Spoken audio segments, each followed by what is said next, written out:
Hey guys, it's Brian. I haven't posted in a while, but today I wanted to talk about passing the JLPT N1. I've been taking the JLPT for many years now, and my last goal was to pass N1, which is the most difficult test to pass. I took the JLPT N1 several times. I didn't pass.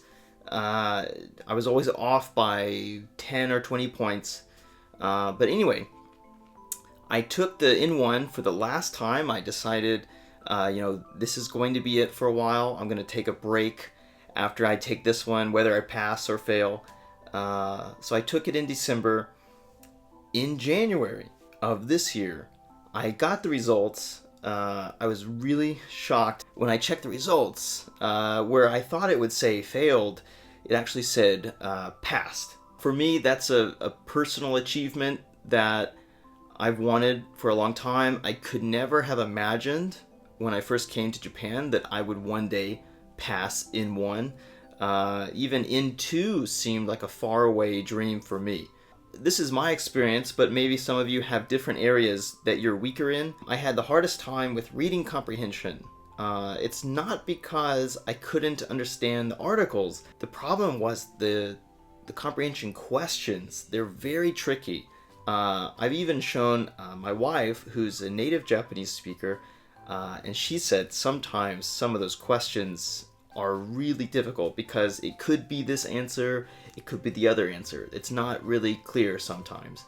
What I originally started with for learning reading comprehension, I think starting with N2, was the Kanzen Master series. And this is the Kanzen Master series for reading comprehension, Dokkai.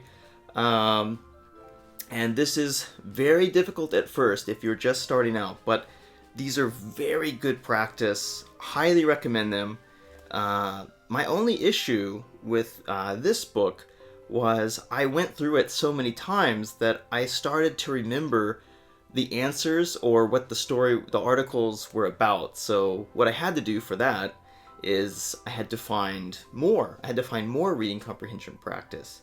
And there are a few more books out there, so I'm going to show you some of those. This might be familiar to those that live in Japan, where you can see these in Japanese bookstores pretty often. This is this Nihongo So Matome series. They have them for grammar, reading comprehension, listening, all that good stuff. But I picked up the reading comprehension, and I have to say I was pleasantly surprised. They had lots of really good small tips for picking things out when you were reading articles and clues to look for. So I thought this was very good. So maybe if you're just starting out and Kanzen Master seems really difficult for you, you might want to try this one. I think it's kind of a very helpful beginner way to ease into heavy reading comprehension. Another book I got was called Thorough Training. And this one focuses just on reading comprehension. So this is only reading comprehension. So tons more articles to practice with. And I know some of you guys might be thinking, well, why can't you just go read articles on the web and then get practice from there? And you would be right. There's plenty of practice online. The only problem is there are no questions. There's no tricky things to test you to see how well you truly understood the article. So the reason I buy these practice books or these extra things is for quizzes and for tests, so that I can see how well I'm doing and how well I truly understand the article. But yeah, what does it feel like to pass N1? It's great, but just because you pass N1 does not make you a Japanese expert. I'm not an expert at all. I'm learning things every day, but it does mean something, I think, to others or to maybe a potential employer, because if you passed N1, it does mean that maybe to the other person, oh, this person studied hard and they worked hard to pass the test. Now, don't get me wrong, just because you can pass a test doesn't mean that that can apply to real life. There are many people that are much better in Japanese than I am that have not taken N1, or maybe they haven't passed, maybe they're not good test takers, whatever. But passing N1 is, I feel like it's the end, but it's also the beginning at the same time. What I mean by that is, yes, I'm done. I don't have to break out any more study books to go take a test. But it's also the beginning because I can relax. I can read magazines. I can enjoy reading Japanese content. And just for fun, topics that I enjoy. I don't have to read biology articles. I don't have to read boring articles about homemade cooking. I can read things that I'm interested in. So that's lovely for me. For those of you wondering what happens when you pass N1, there is a small little card that comes in the mail that says that you passed.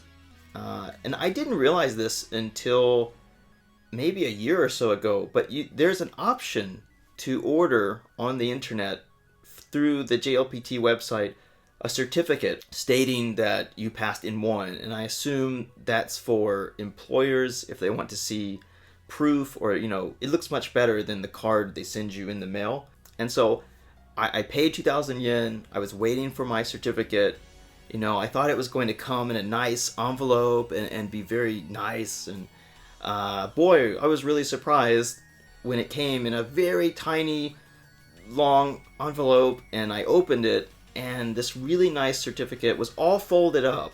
So it had all these creases in it. So that kind of took the excitement out of it. But anyway, guys, I want to know what areas are you guys weak in? I was weak in reading comprehension, but maybe some of you guys are weak in listening or grammar. Let me know in the comments what you guys are working on improving or what you're striving for. Even if it's not N1, if you're just thinking of taking N5, N4, or any JLPT test for the first time, let me know. I always want to encourage others to try the JLPT, and it's a great way to improve your Japanese as well as testing yourself.